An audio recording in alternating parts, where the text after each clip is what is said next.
Un privilegio una vez más para mí saludarte en la oportunidad de presentar mi aporte al estudio de la lección de escuela sabática de esta semana.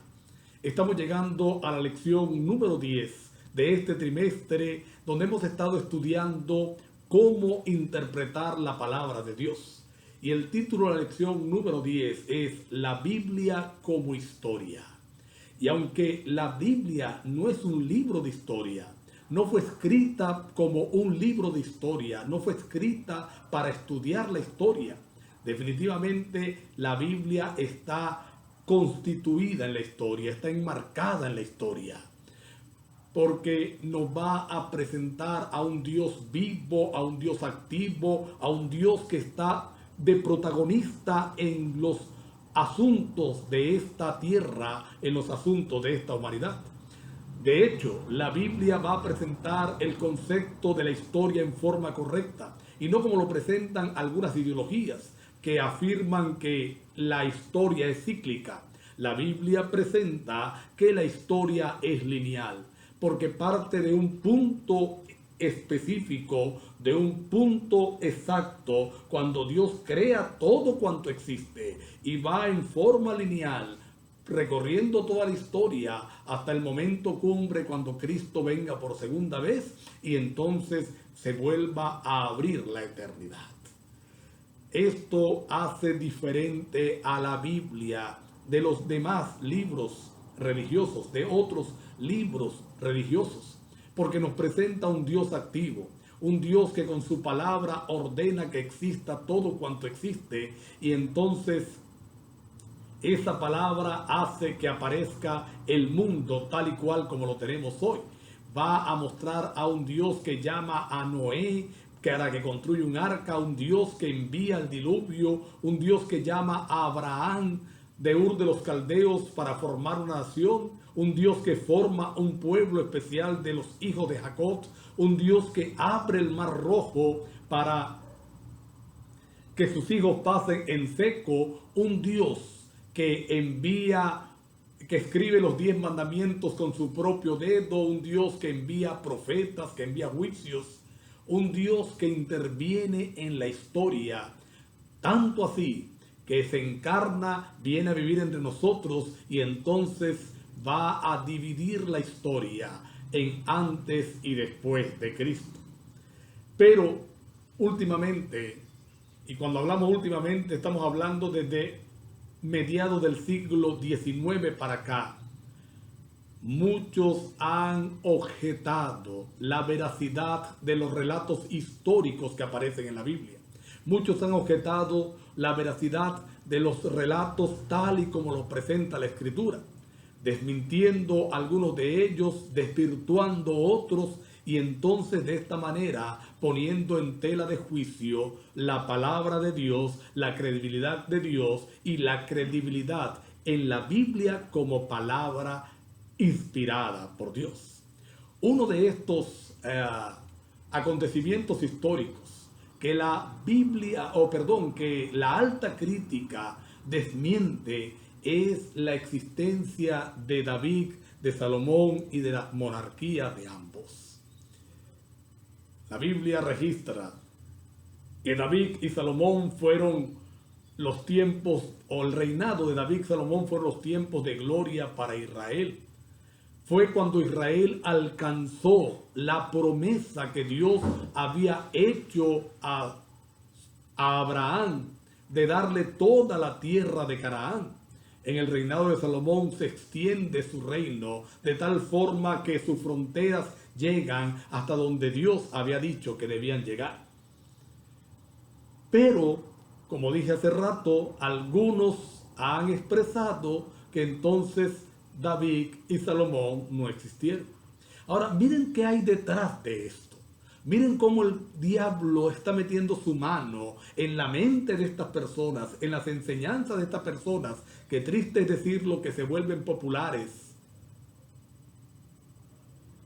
Todo lo que encierra el hecho de que David y Salomón no hayan existido. Si esto es verdad, no pudiéramos tener hoy a Jerusalén, la ciudad de Jerusalén, porque ella fue conquistada, según la Biblia, por David y sus hombres. no tuviéramos el templo que fue construido por un hijo de David, Salomón. Si no existió David, no existe Salomón, no existe el templo. Pero lo más terrible, no existiera el Señor Jesús. Porque en la Biblia, humanamente hablando, Jesús desciende de la casa de David. Así que si no hay David, no hay Salomón, tampoco tendríamos el Jesús histórico y el Jesús Mesías tal y cual lo presenta la palabra de Dios.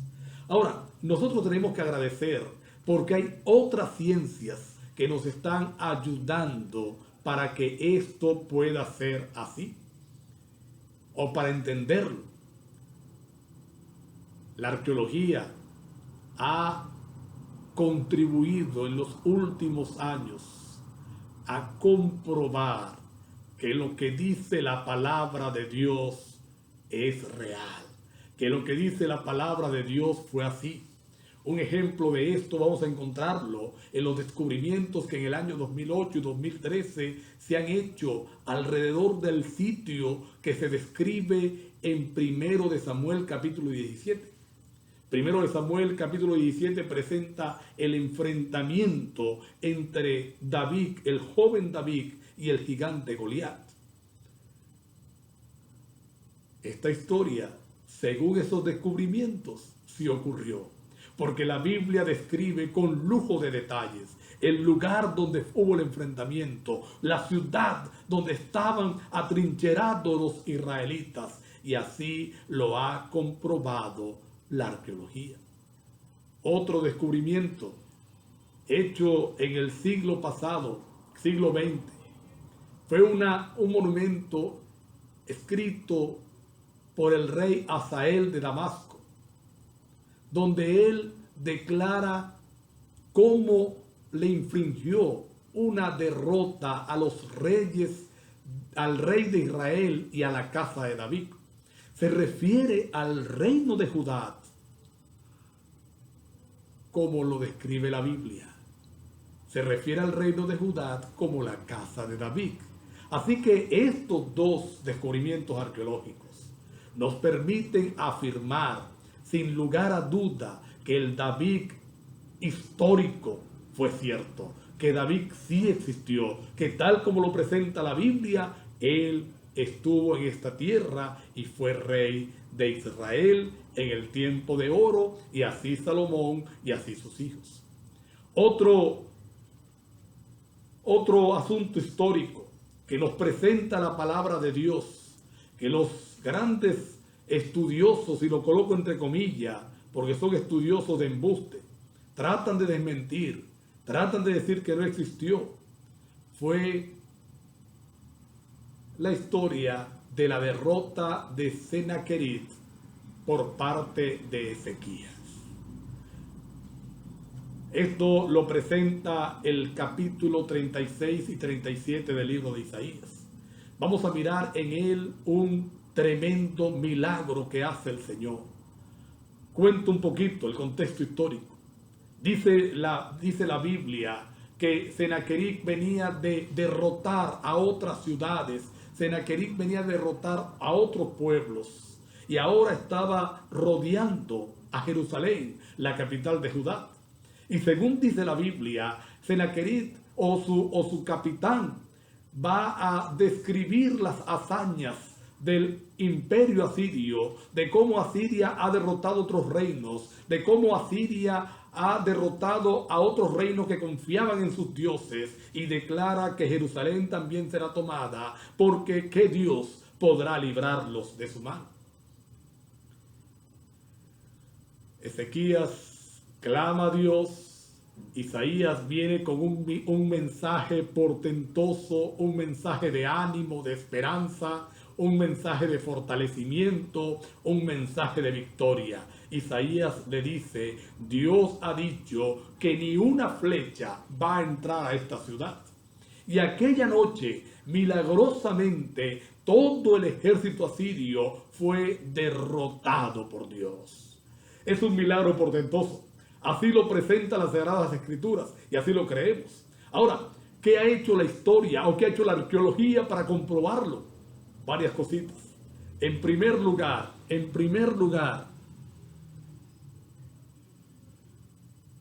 nosotros vamos a mirar en la historia, cómo Sennacherib presenta todas las victorias que tuvo, cómo va a mostrar en su palacio la victoria que tuvo sobre Laquis, pero no menciona nada de derrotar a Jerusalén, de tomar la ciudad de Jerusalén. Solamente dice que a Ezequías lo encerró en su ciudad como un pajarito, pero ese encierro duró solamente un día, porque según la Biblia, en un día el Señor intervino para derrotar a el imperio o el ejército asirio.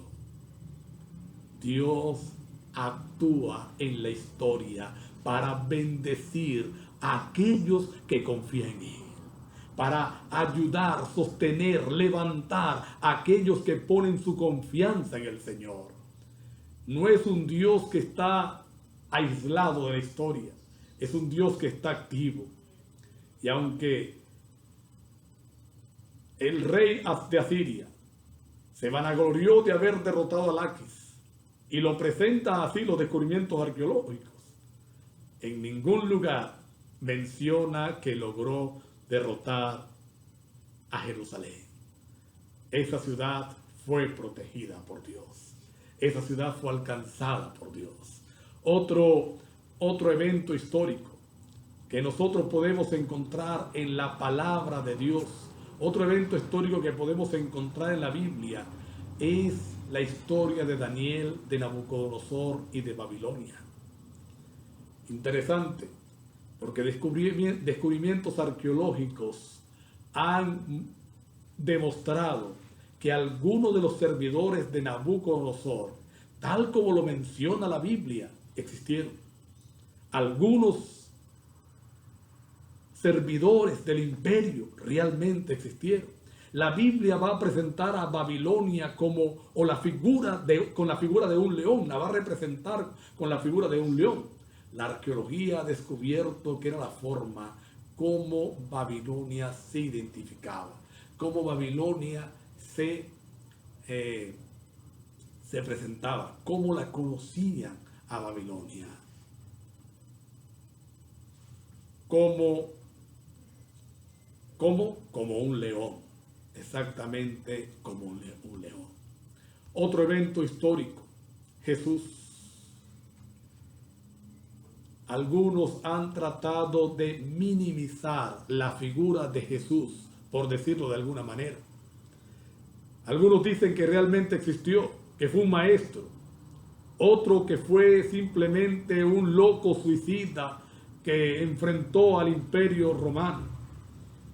Pero la Biblia lo presenta como el Salvador del mundo, como el Hijo de Dios. Y hay dos personajes que van a intervenir en la muerte de Cristo Jesús. Dos personajes que tienen protagonismo en la muerte de Cristo Jesús. Esos dos personajes, Caifás y Pilato, van a encontrarse en los registros arqueológicos.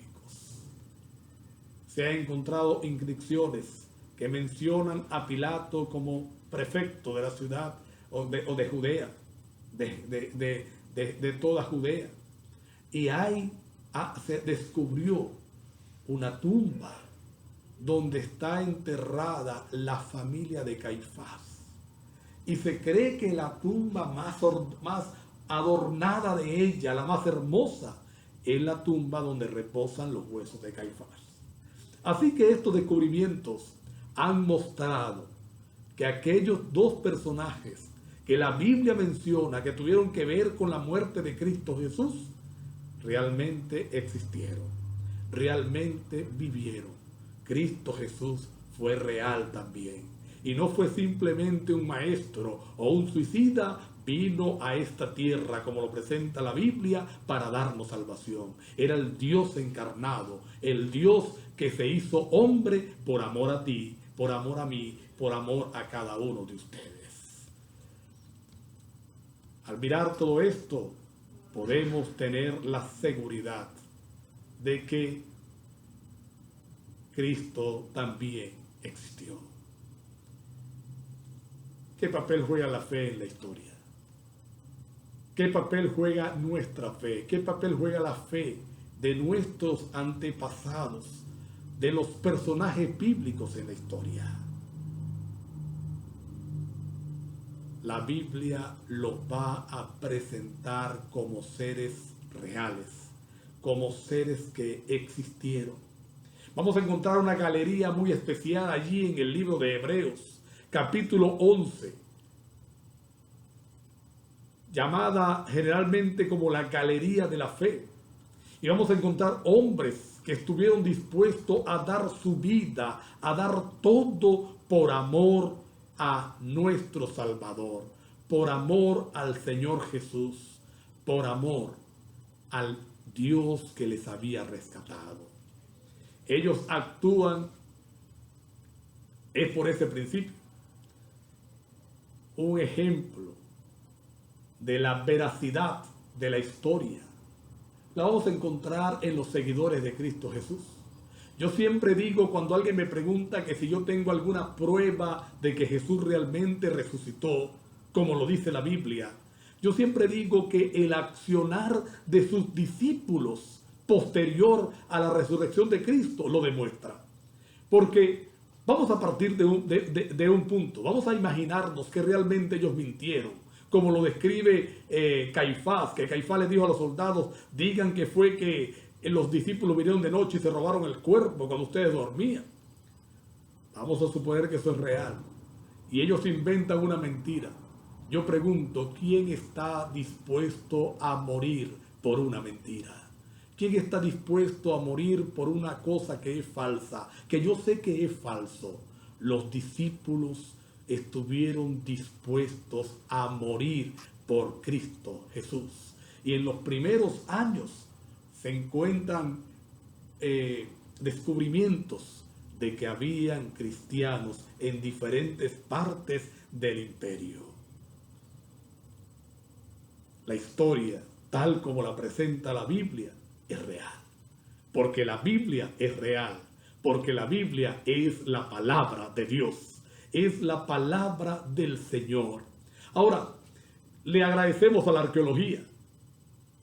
Pero si la arqueología no lo demostrara completamente, aún así tenemos evidencias suficientes para seguir creyendo que la Biblia es la palabra de Dios.